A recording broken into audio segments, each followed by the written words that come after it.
Trish, she's working with a few designers on that they'll be able to help her with finalising the look and feel of the presentation, which is a great idea because, that would be amazing. It will take a lot of time off our shoulders. But at the same time, because Trish is poorly at the moment, if whatever you guys have, just send it on to me and I'll start piecing it into a format, into a presentation. So we start putting it together. It will be in whatever format it is. It's not going to look pretty or amazing, but it's just going to you start seeing the flow of how it looks. So yes, and hopefully, if whatever you have, if you can send it to me by Friday, and I can start probably looking at it. Probably not on Saturday, but on Sunday I can start looking at it in the afternoon, and maybe if we can chat on Sunday evening and just run through it, and hopefully Trish is better by then, and we can. That'd be really helpful. But do we need to write a script? Do we need to record it? Do we need to piece all that stuff So we together? need 250 words per slide, a maximum. Okay. I thought it was just 250 words total for the whole presentation that we could add. Did I misunderstand that? Well, I thought it was per slide. I think it's per slide as well. Yeah, that makes a lot more sense because I was like, that's really not a lot of content. If you look at producing you're allowed to have up to 250 words in the notes section of each slide. Okay. But you may find that you don't need this much for each slide, so don't worry. But less really can be more sometimes. Yeah, great. Okay. That makes I don't think there is a limitation on the slide itself, but it needs to look good and less wordy. They're basically asking us to make it look good rather than to make it look like a presentation, and what we would be speaking will be in the notes section. Indeed. Yeah. Okay. Quite similar to our first project as well. It was exactly the same. Yeah. So was us. So whoever had the slide, if you don't mind, start typing up your thoughts, and we can always go through it. Yeah. My job is to do the script and the voiceover in the last one, and I tell you what, I spent a whole day doing it, reducing it and re-recording it, reducing it, re-recording it. We actually did. We all did our own section of words, and then put it all in the right order in a Google Doc, and then it actually worked much better than I thought it would. But we all edited at the same time, and so we would edit a sentence, and then someone else would be working on the document the same. Which I thought, this could be a bit of a car crash, but actually it was so efficient in just all of us. Maybe it was 4 of the 7, but just editing it. But I'm happy we'll probably want a couple sets of eyes to go over all the notes at the end, just for uniformity as well, like language and we'll need that. I do voiceover scripts like all the time at work, so I'm more than happy to. I was going to say, I know your voice from somewhere, Not horrible voice. Chad, can you remind me what you do again? I remember I like TV promos. I used to work for Channel 4, and I now work for a Scandinavian company. Yes. Oh, amazing. I write voiceovers a lot, and I used to write them for news programs and documentaries. So you write the script? Yes, I can script. Oh, right. Okay. Oh, fantastic. Okay, so you're a writer. I can't do numbers, but I can do words. Amazing. You did numbers already. Budget breakdown. Maybe that's just it, fake it till you make it. I was like, oh, wow, he's a real numbers guy. That's marketing in a nutshell. So you basically just a mild genius, basically, all right, to be good. Awesome. You're safe, guys. That's great. Awesome. All right, then. So in terms of the notes, then, so Jen and Chad, do you guys maybe want to take it? Yeah, I can spend time on that. I think everyone needs to write their own notes. Yeah, and then everyone writes their bit, and then we submit it, and then we can go through it to kind of make sure it's consistent and it flows, that kind of stuff. Yeah, exactly. We'll get a last version out for everyone. Yeah, I fully agree. And I think, and then I don't know, Chad, because, you being a writer, then you can make sure that everything as well is same tone of voice. Yeah, that's fine. Yeah. And do you know Eleanor is a writer as well? All right. I remember she said she'd like to be involved in that element too. So even if there's 3 of us, I think that's good. That's fantastic. To go through. Yeah, that's really good. Okay. So I'm just writing notes as we go. Okay. We've got that meeting on hopefully on Friday as well. So we're trying to get another meeting on Friday where maybe we can get all the actions done, and then another one on Sunday, if possible, where we can start compiling everything together. So that we're actually in a good state that hopefully maybe on Sunday we can get the whole presentation done. Yeah. And I think also if like if you're working on a section and you just want another set of eyes on it, like we don't need to wait for everyone to get on a call. Maybe just text someone and say, do you have, you know, Jen or Romy or like whoever it is, do you mind taking a look at this? Because then sometimes if it's just sort of like two people, then you can like really quickly move through it. So I think I would probably recommend we start doing that as well if we feel stuck or we just want a little bit more input.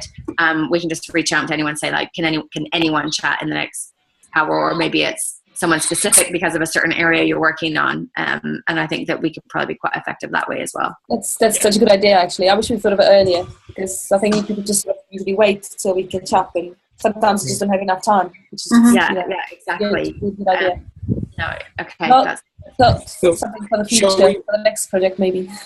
Shall we do it as of today, Romy, that we start sending you the slides to you, and you can start organizing the slides already, because that Trish is ill. And then when Trish comes back, then we can send those slides and she can make it pretty with our design team. And then all of us send the text as well. And then Chad, Eleanor, Jen can start looking at the content. And then in the meantime as well, then Natalie and Romy and I can start looking at the framework for the digital, the measurement. Yeah, of course, everyone needs to have an input into that one, because that one is pretty much a ramp up of everything that we do. We can start having the first steps. Yeah, and Trish had started something, but I guess it was additional things. But in her document, like you might be able to pull some stuff from there, and I think she was really clear on some stuff. So if you don't want to spend like a ton of time rethinking that, maybe just reach out to her, and maybe Romy, if you want to send her a text or an email directly and say that you guys will be working on it together, just so that you don't both overlap on work. Absolutely. I'll make sure, you know, she's totally up to date with what's going on. That's fine. Just going through the agenda, we've discussed the online and offline integration. Chad, do you want us to talk about it again? Just really briefly. Or I can just grab stuff from the notes. That should be fine.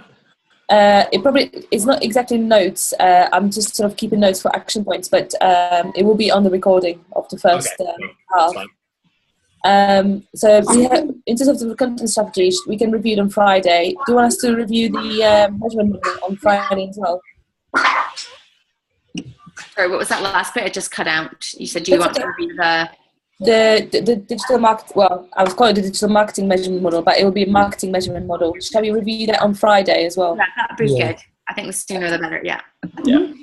And sorry, who can make Friday, by the way? So I've got Mauro and Chad. Did you send? You probably did send a doodle allowance. I've just been working a bit like a maniac the last. That's okay. I've got the doodle is actually on today's called agenda.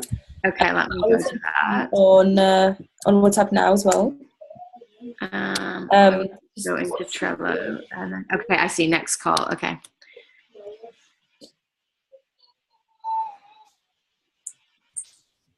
And perhaps we have a call on both Friday and Sunday. I think that's probably a good idea. There is Natalia, yes. Come Hey! Hello! Hello! There's Natalia, there's Jen, there is Mauro, and Chad. Hello! Hello! Lovely you. Which part of the project are you going to do? Yeah, exactly. You could be doing the whole presentation, Lizzie. Colouring bit, please. Oh, she's gorgeous. See you in a bit. Very, very curious. She likes coming here. We've had a couple of conversations with Nat, and she's always really She's so cute. Oh, thank you. Sometimes. Okay.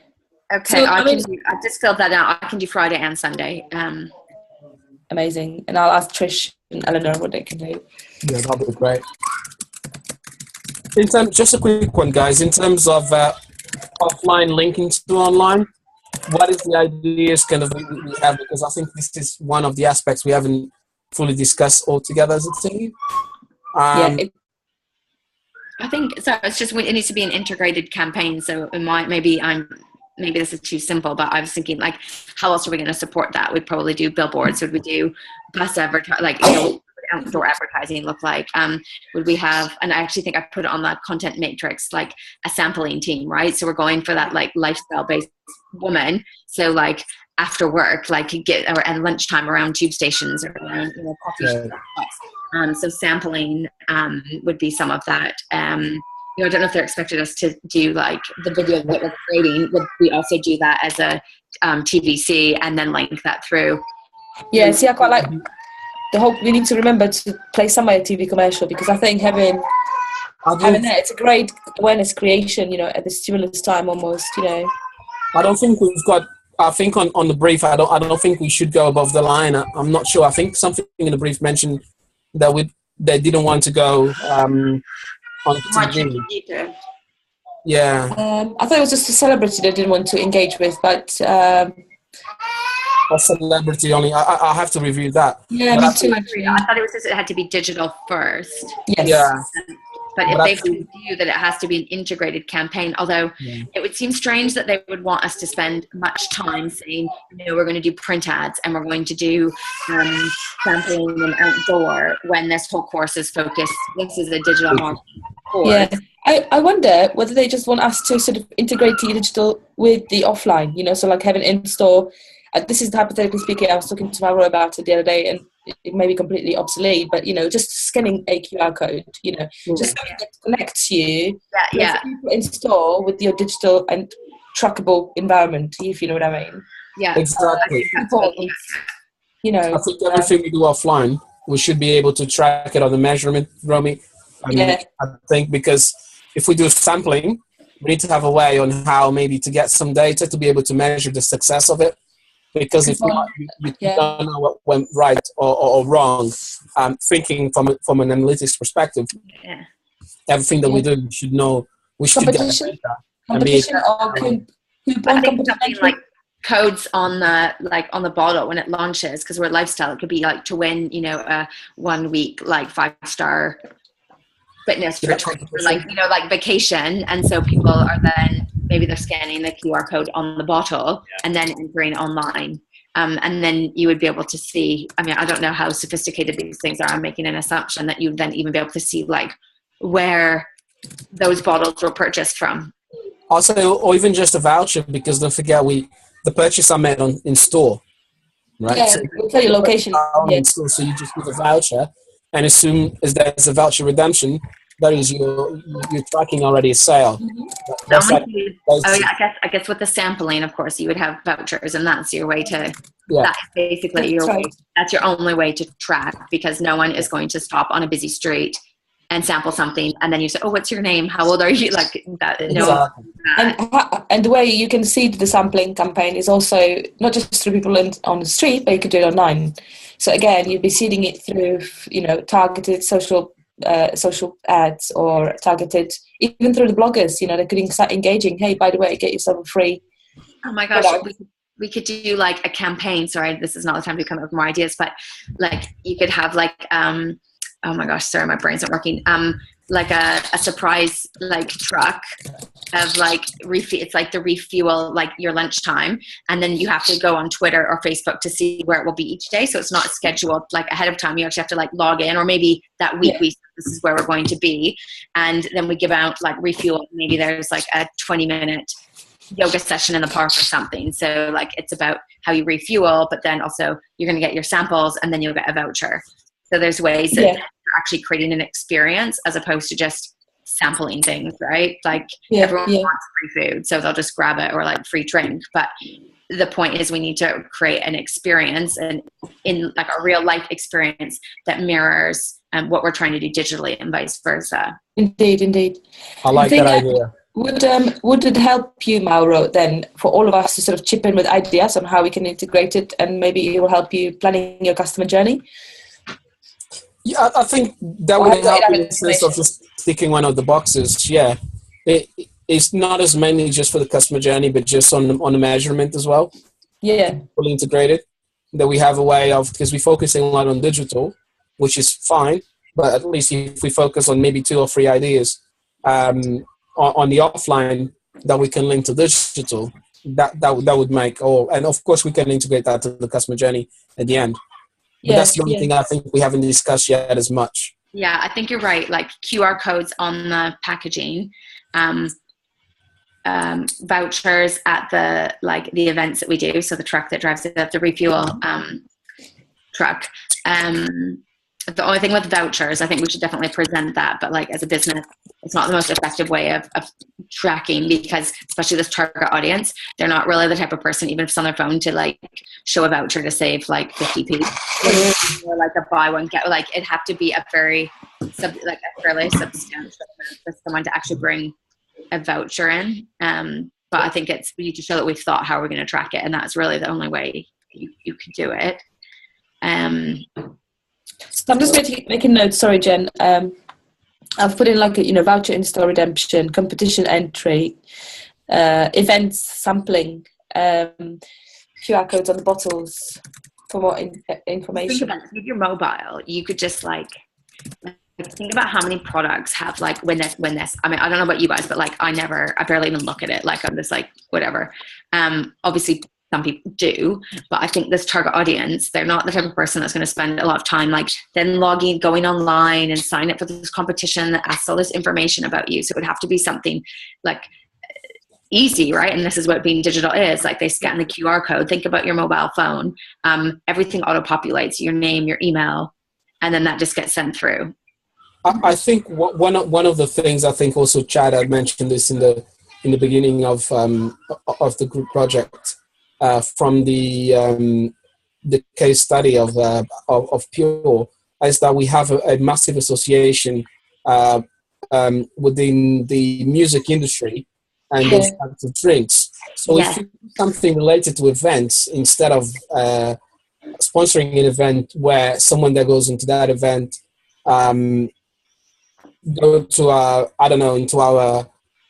into our desk and give an email address or something, or tweet something, gets a pack of 6 free drinks, something like this, and we get away from the voucher, because the voucher, this target audience is quite affluent, right? So they don't care about the discount, but linking it into an event where they go and they dehydrated on that event, dancing all night or all day, and then they can just go into that booth where they sign something out or tweet something, and they've been given this.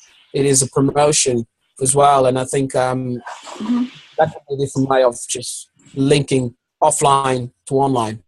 I think that's really important, because they actually included that in the brief, the affinity groups, and we haven't really touched upon that as a group, and they've obviously included that so that we'll do something with it. Whilst we focused on lifestyle and like where these people go, we actually, like music was the top group. We haven't done anything around music and concerts or anything, so there probably needs to be something around that built into this presentation. I thought about that the other day and completely forgot to. Thank you. Okay, I'm writing it all down, so just all the different ideas, I'm putting it onto this. It's a good idea. Take a snapshot of yourself and tweet. Something like that. Yeah. I think Eleanor is going to be putting the because I think we need to do like a product launch. I don't know if we're going to do a launch party, something like this. Like a PR event. Like an event. It's not an event though, because that's going to be location based. So is that necessarily going to work? But if you're engaging bloggers at the PR event, you potentially, they'll start sending out the information. Probably like a big event. Yeah. This is a launch, like a big event in London or something. I think a lot of brands would do that. But then we might need like the refuel. Sorry, Chad? We can piggyback on other people's events, like providing drinks to other people's PR events, just so there is that a buzz all within that. Yeah. Yeah, like London Fashion Week, and like you could have the refuel roadshow, and so you've got like trucks, like refuel, like Activate Pure trucks throughout the country, going to like different concerts, and maybe not the biggest ones, but like different, you know, festivals or concerts to be there for that target audience. Yeah, or is there a kind of a fitnessy, healthy lifestyle, like, you know, event at the XL? Do they have those? I don't know. Yeah, almost like a bit showy thing for the public. Yeah.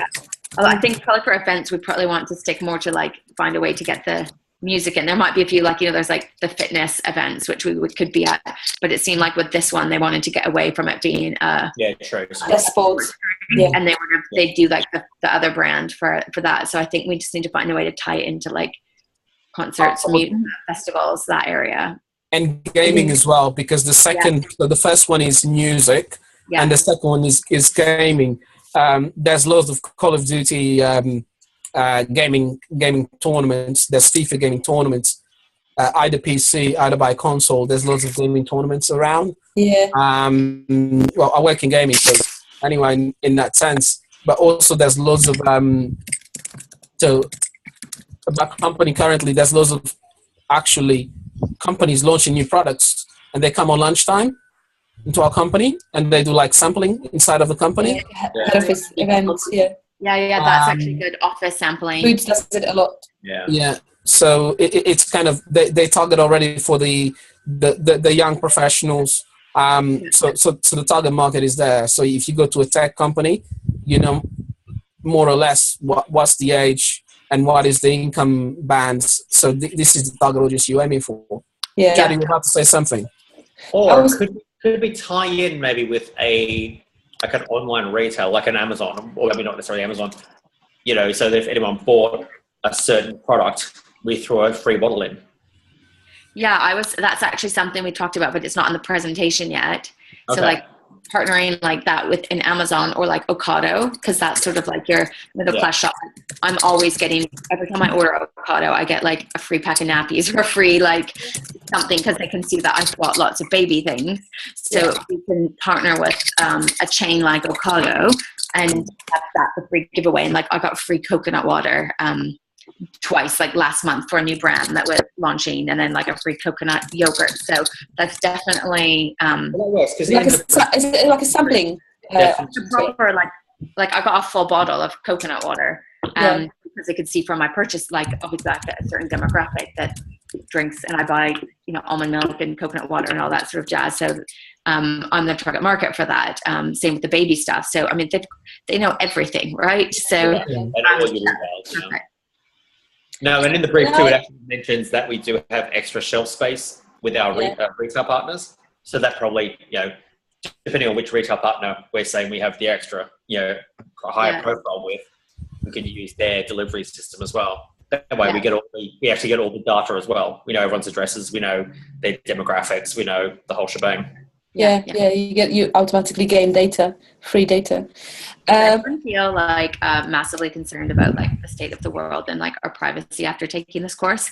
I'm like, this is cool, and at the same time, there's a huge regulation coming through in May of 2018. You know, most of the data will be private, so I don't know how people are going to operate in there. Romy, I doubt it. I don't believe in privacy whatsoever. I tell you. I'll tell you just in 2 minutes a very scary story. While I was early 2000s, while I was at uni, one of my teachers actually, unfortunately, has passed away. He told me, he said, "Young man, in the future, all of us will be numbers. Everything." I also work on the barcode industry, and I know every little thing. It is trackable. From the shirt you guys wearing. From our computers, everything at the barcode, either an RFID, which is like radio frequency, in a way that Oyster cards work, contactless. All this technology is very old. There's nothing new. So what's going to happen? They say every single piece of that you wear is going to have this invisible tag, and then they know who bought it, and then they actually going to be start controlling and knowing what you purchase and who is wearing these things.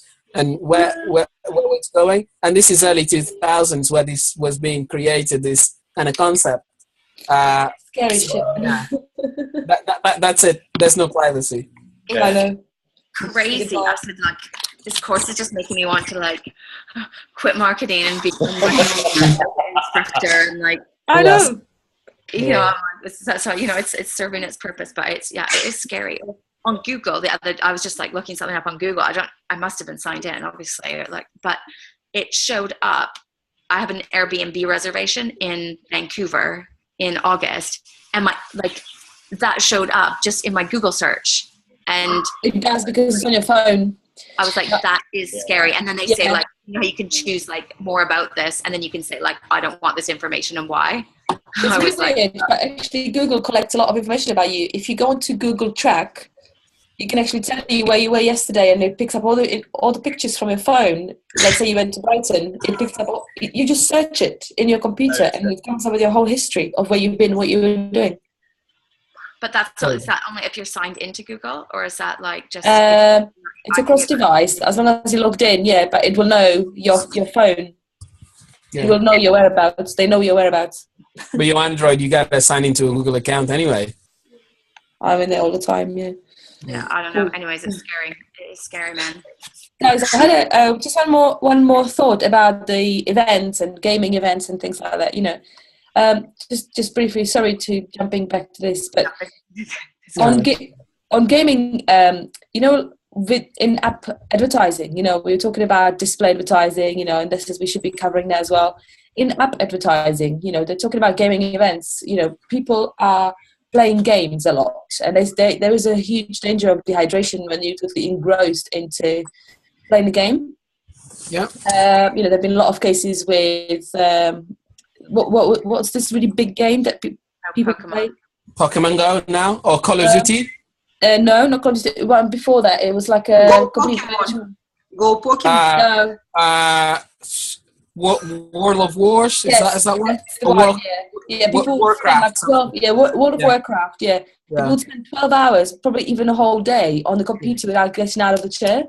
Like it'd be nice, a little reminder within, you know, if it's on the mobile phone or within the gaming websites, like display advertising. Hey, have you had a drink in the last hour or two? You know what I mean? And just really, if someone's been on a computer logged in for more than an hour or two, can we sort of target the display advertising, you know, hey, have you had a drink over the last 2 hours? Why not try this, you know, blah, blah, blah. I think that's a good idea. Yeah, I think that's a good idea. Yeah. That's a good idea to tap into that gaming market. Yeah, I think we need to I think we're coming up with some really good additional ideas that we need to add in that are really key to adding into the presentation. Mm-hmm. My only question about gaming, I'm going to say something so stereotypical, but it's more question. It says energy drinks is 57%. Mauro, maybe you have insight into this, the gender split on that, because our target market is women. Is that like, what's the ratio of sort of women to men in the gaming industry? It is definitely more male oriented, but you've got loads of females gamers. So my experience has been mainly online gambling as gambling itself, but now I do soft gaming as well, consoles. But it's still, I would say maybe nowadays should be maybe 30 approaching 40% females gaming. And the younger generation, the females are becoming big gamers as well.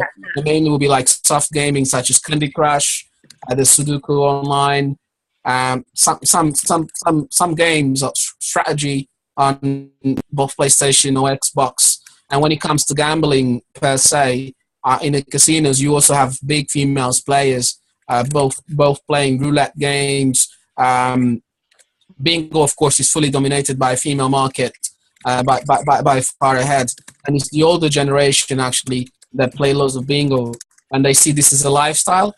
For example, while I work in the casino industry, so I work for Rank Group Bingo, and in some cities they had like a little bus that would go and pick up the ladies from their houses to bring them to the bingo hall. So it's a cultural, it's a lifestyle. So definitely tapping into it. It's relevant. It's not just a male market. Yeah. No, I thought that it probably was. I was more interested in the split. Yeah. It's growing. Let's say the females are more. Yeah, I would think so, especially, Because you can do it online as well. Yeah. No one needs to know. Okay. Okay. Well, I think we've come up with some good pieces that need to be integrated into the presentation based on the brief, and that's been really good. Yeah, that's great. I have put the notes into the call on Trello, guys. Okay. Feel free to add to it if there's anything that you think I missed out of it, and we need to discuss in the next call. Please add to the agenda for the next call. That's on there. And I would say too, if anyone's got like first drafts or stuff, just start spreading it so we can all start getting a look and have an idea of what's coming up. We might be able to see something in it that we can help finesse. That's good. I think it's better to send it off at the draft. Like that's why last night I was like, I'm just going to send it this as it is, get feedback before I put more time into it. But if you guys have kind of finished with your bits and pieces, just send it to me and I'll start putting it together. Start piecing it together, right? As well. Yes. Shall we use Trello as the main center for this? Yeah. Just because emails. Well, we all miss emails because we spend all day at work sending emails, reading emails, sometimes my personal email. So if we go to Trello, at least I know there's no interruptions. If we stick with it to Trello, it will be easier for everyone. I'll say. I agree. Presentation and then Romy has always like maybe a new card for the most updated presentation, and you just keep deleting and updating it, and everyone can read from it. I think that'll be easier. That's good. I think that's a great idea. Yeah. In Trello, in presentation, in the card presentation, please just start dumping it in there if you can. Yeah. Cool. Because I'll be Trello with all your slides.